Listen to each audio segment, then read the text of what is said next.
Good evening. A former music instructor and one of the founders of the popular group KW Glee has admitted to the sexual exploitation of a teen.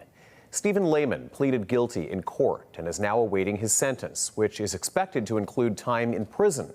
And a warning, this story does contain some of the details that were presented in court. Let's go to CTV's Krista Simpson now for more of those details tonight. Krista. Tony, court heard that Lehmann was behind some very successful music ventures in the region.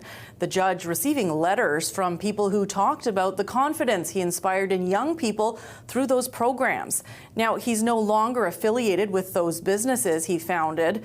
He was charged in 2024 and has now admitted to sexually exploiting a teen girl. A co-founder of KW Glee and Waterloo's Renaissance School of the Arts, Lehmann is now facing time in prison. In December, Lehmann pleaded guilty to sexual exploitation. In an agreed statement of facts, court heard over a period of several months, in 2008 and 2009, he had sex with a teen about 40 times, sometimes picking her up from school on her lunch break for sex and dropping her off again afterwards. The girl was 16 and 17 years old at the time. He was 20 years older. In a victim impact statement, she described the far-reaching effects of being used by someone she looked up to as a father figure. He betrayed that trust and used it to manipulate and exploit me for his own gratification, she told court. Both the Crown and defense agree that Lehmann should face a sentence that involves time in prison. The Crown is asking for 5 years, saying the degree of physical interference is significant, rooted in a power imbalance created through grooming and manipulation.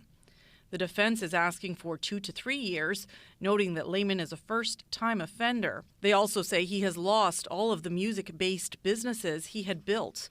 His lawyer saying he will never think of transgressing again. When given an opportunity to address the court, Lehmann said he was truly sorry for what he did, adding, "I am ashamed and I apologize to her for the harm I have caused." 3 other charges of sexual assault were withdrawn at the request of the Crown following Lehmann's plea. Lehmann will return to court on March 4th to learn his sentence. Tony. Krista, thank you. CTV's Krista Simpson joining us.